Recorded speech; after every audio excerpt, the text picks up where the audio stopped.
is Jewish Spotlight, a weekly television program presented by Chabad Lubavitch of Long Island, featuring various aspects of modern Jewish life and Jewish culture. Now, here is your host, Rabbi Tuvia Teldin. Types of events, many holidays and many different observances that remind us of places around the world, places in time, different events that affect us in various different types of ways. But the summer is a special time. We don't have Passover. We're finished long ago with Hanukkah. Sukkot is ahead of us after the summer. And it's a time where, believe it or not, all eyes of the Jewish world are pointed towards Jerusalem. Now, you might think I'm talking about pointing towards Jerusalem because that's the time that everybody goes to Israel for vacation. That might be true, but that's not what we're talking about tonight. We're going to talk about how all eyes in the Jewish world are pointed to Jerusalem because of the holiness of that place in the world. How that one city is considered by Jews throughout the world to be the place where we face when we pray, the place that we praise or pray to God, asking for the coming of Mashiach, of a Messiah, in order to be able to bring all the Jewish people back together in our homeland. And in discussion of this special time of the year, I have with us a dear colleague and also a wonderful scholar, Rabbi Paltiel, who's going to be able to share with us a little bit of his knowledge concerning the specialness of this time of the year. Rabbi Paltiel, it's a pleasure to have you with us today. Pleasure to be here. You've been with us before in the Jewish Spotlight. I hope you'll be with us again. And tonight we have a very interesting and important topic to discuss because, of course, I think, first of all, it's important that people should have an appreciation of the important role that the city of Jerusalem plays in Judaism throughout the centuries. Can you give us a little bit of an overview of what that role is? Certainly Jerusalem is, as you mentioned, the central point for our prayers. Jews would go to pilgrimage 3 times a year to Jerusalem, and the Talmud talks of miracles of revealed godliness in Jerusalem. Right. So Jerusalem is a place where godliness was evident, and it's considered the holiest city in the world to Jews everywhere. Now, during this period of time, which is called the 3 weeks, what is the purpose of this observance? People might have heard of this time. It's a time that we don't have weddings and we don't make special types of celebrations. What are the 3 weeks? The 3 weeks commemorates the period of time when the destruction of the temple took place, approximately 2,000 years ago. And during that 3-week period is when the siege of Jerusalem was finally broken in, and after 3 weeks of bloodshed, etc., the Holy Temple was actually destroyed. And that's something that we mourn year after year, and we'll mourn until the rebuilding of that temple, which we await speedily with the coming of Mashiach. Now, that temple is on the Temple Mount. For anybody who's been to Israel, of course, have seen pictures, knows that the Temple Mount is behind the Western Wall. What's special about that area of the world, why we consider it to be such a holy area? According to Jewish tradition, the creation of Adam and Eve, the first man and woman, was from that place. God actually took the dust of that mountain to create man and woman. That's where the temple stood, where the altar was. It's the place of prayer, of atonement throughout the ages. It's also, I believe, the place where Jacob's ladder, the dream of Jacob's ladder, took place when he put the stones around his head as he was journeying outside in order to be able to escape his brother. It's also the place where the binding of Isaac took place. Right. And there are many, many occurrences throughout the Talmud and Midrash that point to that place as perhaps the holiest place in the world. And the Holy Temple that stood there for a total of 800 plus years, the 2 temples collectively, was a place of godliness which was revealed. Today godliness is in the books. At that time godliness was obvious and open for all to see. People of all nations would come there for prayers, for offerings, and that's why the destruction of the temple, which took place during those 3 weeks, is not just a temple was destroyed and you build another temple on Long Island, but this is the Holy Temple. This was the place where godliness was revealed. We still look at that place as a very holy place. People still go, as everyone knows, to that wall to pray. And when the temple will be rebuilt, once again, we will see godliness in that revealed fashion. Right. Now, tell us a little bit more about the observances of the 3 weeks. What do we and don't we do? And specifically, of course, the 9 days before the holiday of Tisha B'Av being the conclusion of the 3 weeks. Those 9 days are very, very special days of almost serious mourning. And of course, the day of Tisha B'Av itself is the day of the actual destruction of not only the first temple, but also the second temple. Each of them hundreds and hundreds of years apart, falling on the same day. And of course, there were other terrible events which happened on that day as well throughout history. Right. And therefore, as someone might do, God forbid, for their own personal shiva, if they're mourning a loved one, we minimize, you might say, enjoy. We sort of reflect, we contemplate on the fact that we lost this temple, we lost the revealed godliness. There are no weddings performed during that period. We don't make great parties with music and dancing. People don't take haircuts. You don't buy new clothing. You might not close on a new house. You know, you minimize in things of excitement and joy in a time of reflection and mourning, and most importantly, praying that Almighty God restore that temple and its centrality to our lives. There's a fast day in the beginning of the 3 weeks and a fast day at the conclusion of the 3 weeks. Now, going back to Mashiach, in terms of the Jewish belief in exile and redemption. Of course, we could talk about it in a very simple plane. We can talk about it in a more Hasidic or Kabbalistic plane. We can talk about what exactly it means that we believe so much in Mashiach and we want so much that Mashiach should come. But we talk about at this time of year is, as we do the whole year, but specifically now, looking at the temple, trying to pray to God that it should be rebuilt, that we should be able to serve God the way we served God thousands of years ago. What is the specialness of having a temple? Why does that transform the whole of our being, the whole of our life, into a state of redemption instead of a state of exile? You know, you say to a Jew today, you say to anybody today, you're in a state of exile. They'll tell you you're crazy. What do you mean I'm in a state of exile? I've got a Ferrari and I've got a house and I've got a pool in the backyard and I go on vacations. I've got a great job. I'm a happy person. What do you mean I'm in exile? How can you tell me I'm in exile? So what does it mean when we say that now in 2,000 years, the last 2,000 years, we have been in exile only because a building in Jerusalem was destroyed and we won't be in a state of redemption until this building is rebuilt? What's going on here? Obviously, you're not talking about just the physical building, but it's what the building represents, the godliness that was revealed there. This question has been asked me many times. As a Chabad rabbi, we're always talking about Mashiach, and we want Mashiach now. That was one of the greatest things that the Rebbe told us and encouraged us to hope and wait for Mashiach. And people say, like you said, why do we need it? And I think it's a big topic, but in a nutshell, you might say, imagine a child who never saw his father. He lives miles away across the oceans, but he heard about his father. He got letters from his father. His father is famous. He's been published in newspapers.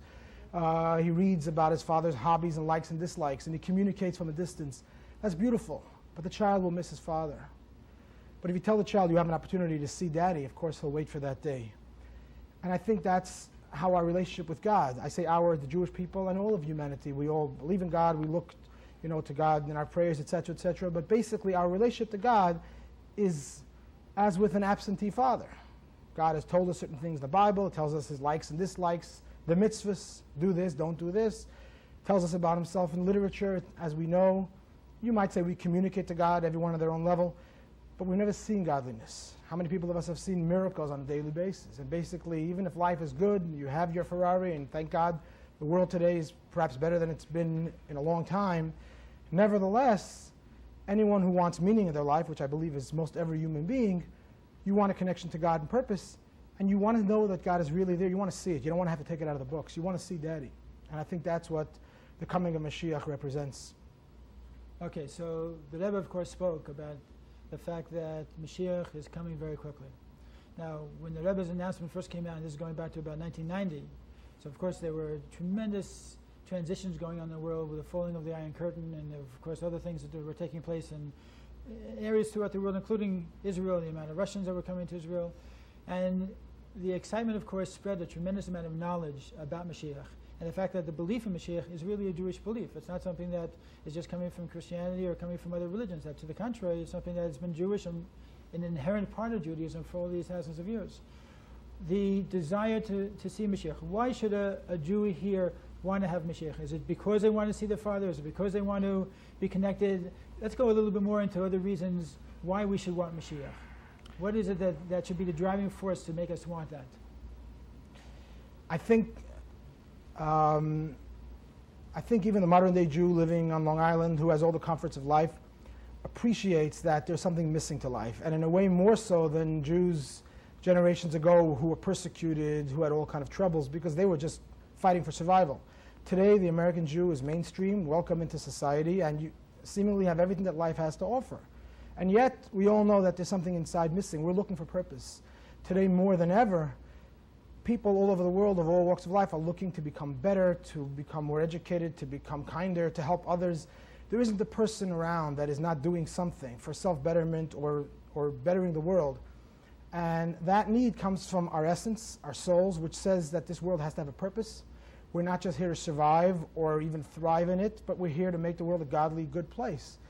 And Mashiach will be the culmination of that. And I think, as the Rebbe pointed out, we're coming to that period. All of these beautiful things that are happening, the countries uniting, peace all over the world, etc., etc. That is pointing to that era. It's interesting. I get a lot of discussions with people also about this, about explaining how we can believe that Mashiach is literally around the corner. That's at, as the Rebbe would say, any moment. And if you look at it historically, sometimes it's very easy, as the Rebbe would point out, for us to kind of get too caught up in our time and the era that we're living in at this time and not really see the big picture. And the Rebbe said, of course, open your eyes. Opening your eyes meaning to look at the big picture and see how we fit into the whole of Jewish history. And one detail that I once heard that really puts in perspective that I want to share with our audience about the era that we're in, which is very exciting, is something that points to the following.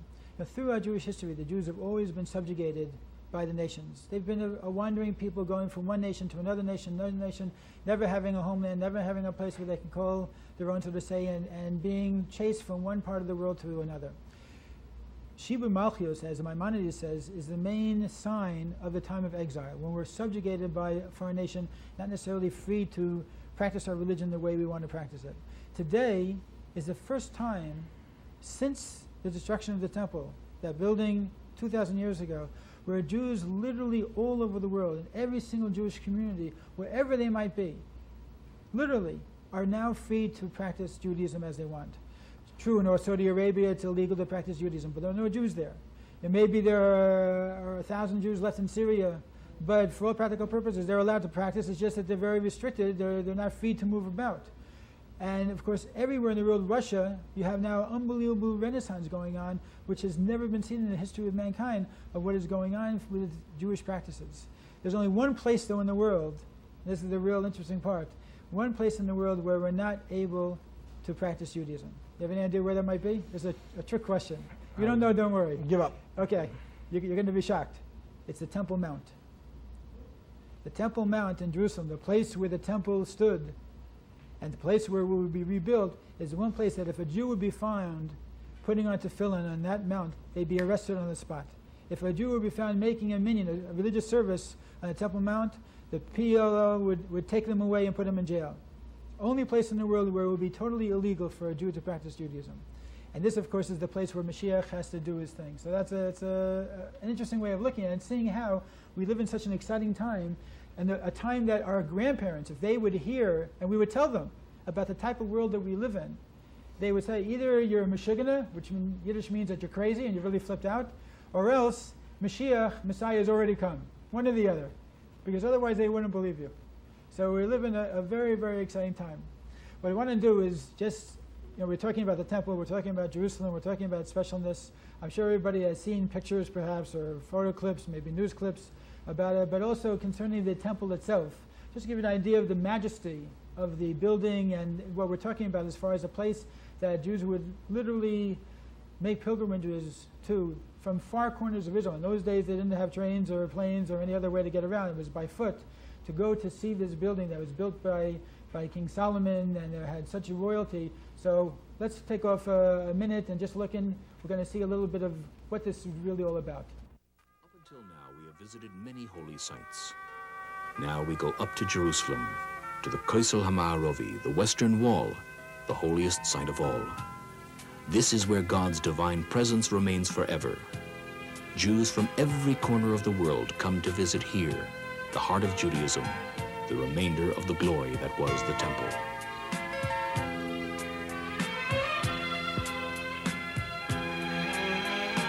A custom that has survived until today is the pilgrimage to Jerusalem, the Aliyah L'Rego, that takes place 3 times a year, on Sukkot, Pesach, and Shavuos. Also, more recently, the custom of reciting the priestly blessing has been renewed.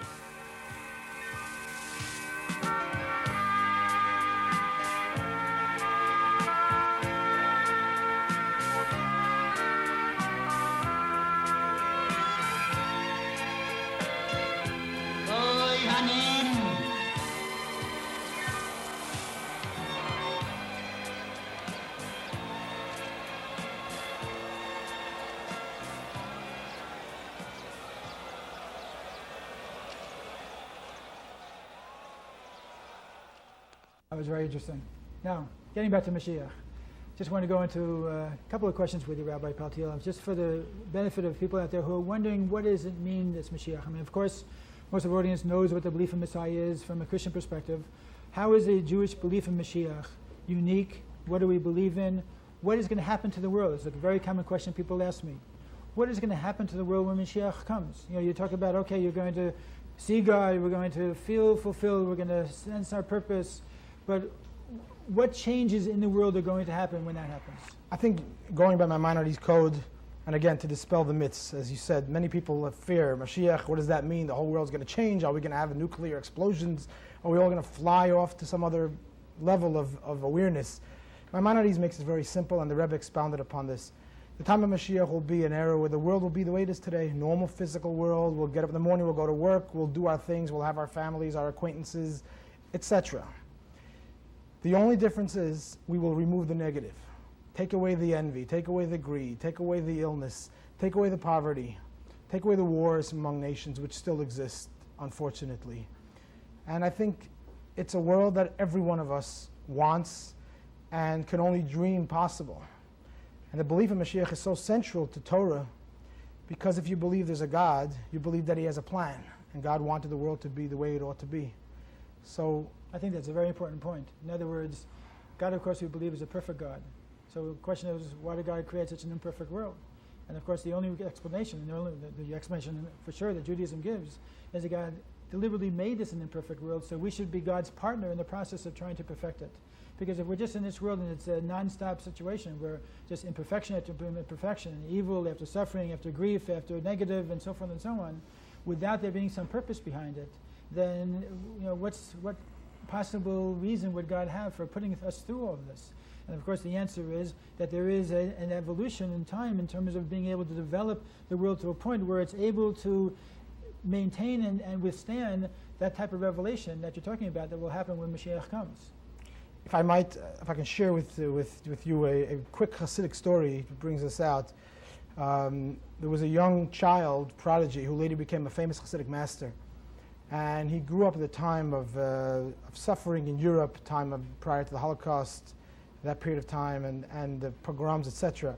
And he said to his father one day, who was a learned rabbi, he said, Dad, he says, why is all this suffering? Why are so many people suffering and pain and everything that we went throughout history? And, why? And his father said to him, I want you to know none of the suffering is wasted. Up in heaven, near God, there's a cup. And every time we cry, God cries with us, and the tears fill up that cup. And every time, and when eventually the cup will be filled, and that will be the end of the suffering, and the world would have fulfilled its purpose, and the Mashiach will come, will be a beautiful, perfect world. And the child listened for a moment, and he was satisfied for a moment, but then he looked at Daddy and he said, Daddy, tell me how big is that cup? And after all the suffering, you think about the Holocaust, Inquisitions, Crusades, you name it. The suffering today of innocent people, children with cancer, family problems, there isn't a person that you know that doesn't have a personal suffering. How is it that that cup isn't filled? And his father wiped away a tear and he said, you're right. Let's pray together. But we know for sure that the cup is overflowing and that momentarily God will answer our prayers. We would have fulfilled the need for that concealment, which is so that there should be free choice. If godliness was revealed from the beginning of time, there would be no free choice. It would be like a child inheriting his father's business. He doesn't have to go out and make something out of his life. So we've done it throughout history. We've made the world, we've developed the world, we've made the world a beautiful place. And now it's time of peace and harmony and health and goodness and godliness to be revealed. I once heard it explained also in a similar way, it's a beautiful story, that really we're in the state of pregnancy and the fetus is not yet perfect. And all the years and years of life since the time of Adam and Eve, the fetus is being developed, and of course the fetus being imperfect, there are problems and there are difficulties and it's not able to do everything possible. And of course the birth of the baby is really the time of perfection, and that would be the time when Mashiach is coming. So these are the times that really we look forward to, and these are the times that Maimonides goes into great degree, great depth, explaining exactly what will happen. Now, first of course, we know about the time of Mashiach itself. Mashiach will be a person, a rabbi or individual, a Jew who is totally versed in all aspects of the Torah, a direct descendant of King David, and what will he have to accomplish in order to prove that he himself is Mashiach? Basically, teach Torah to the entire Jewish world and teach goodness and godliness to the entire world. Okay, and then of course we have the building of the temple.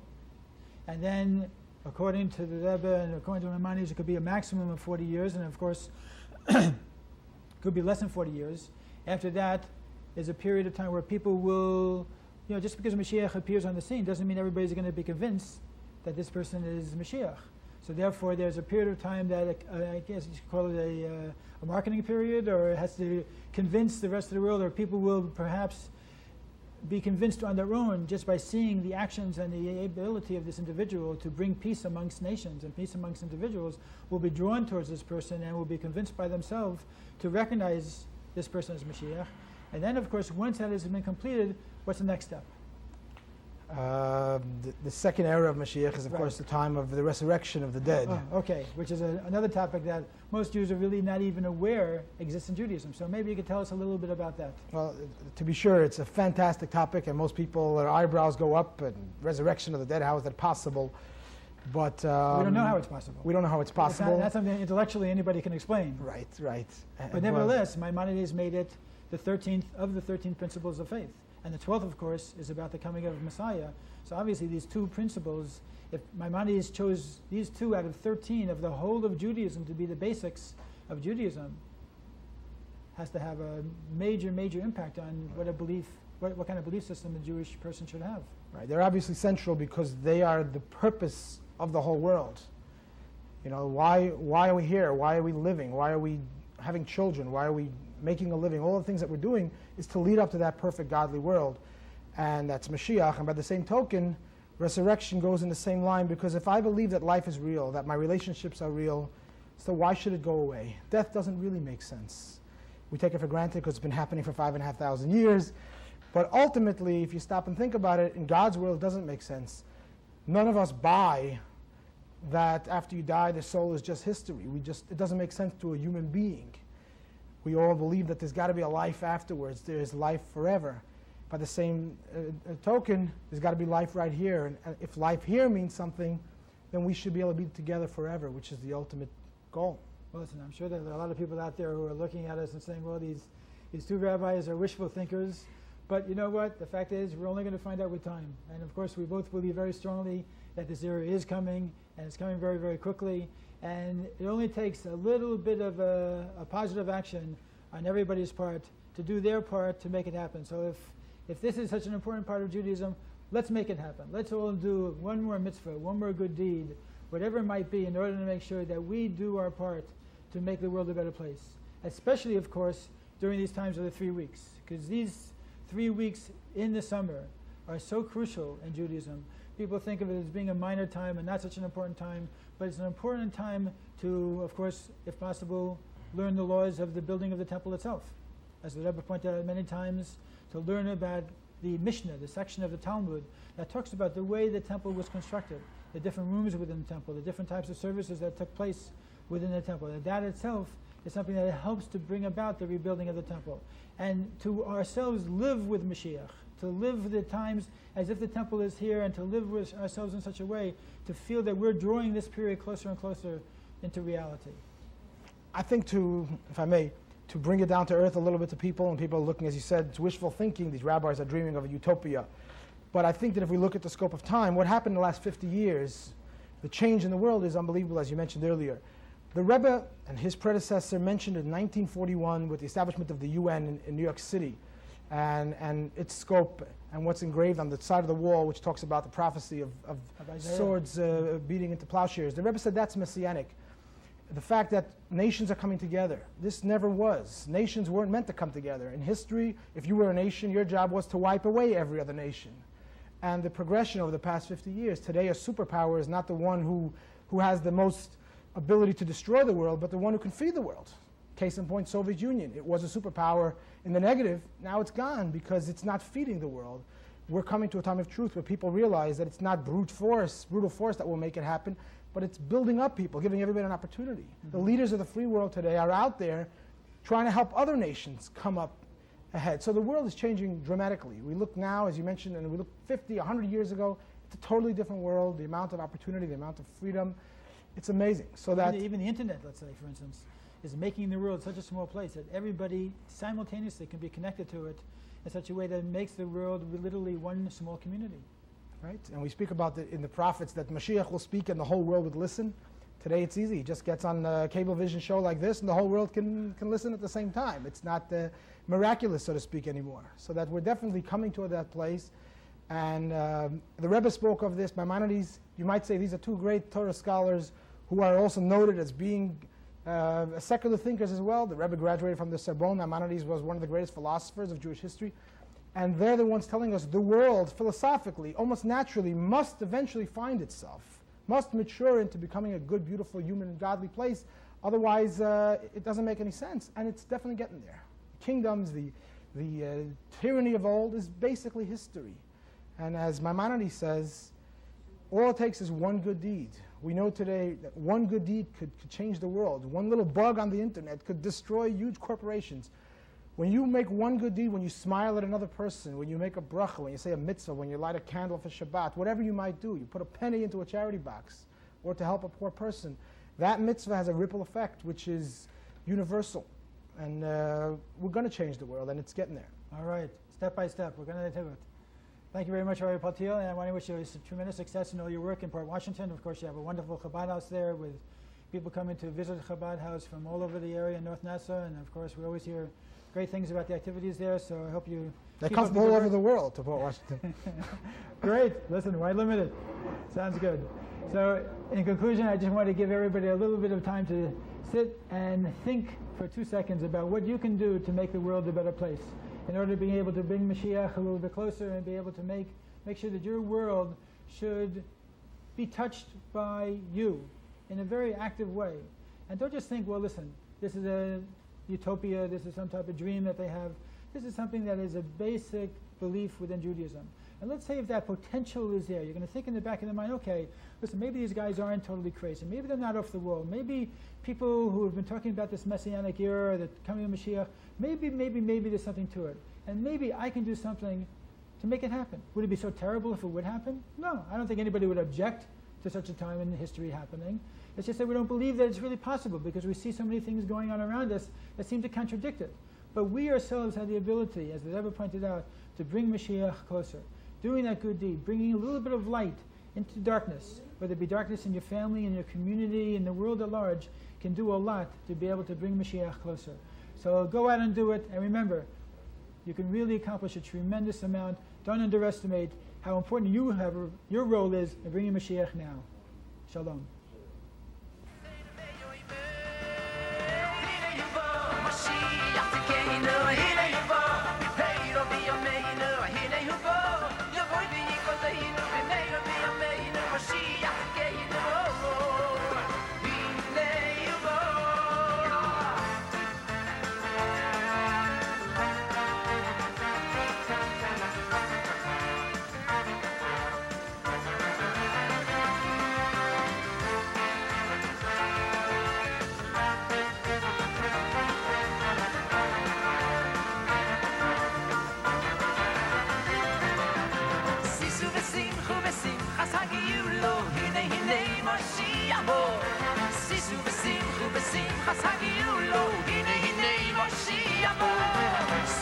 Simchu besimchas hagiulu, hine Moshiach bo.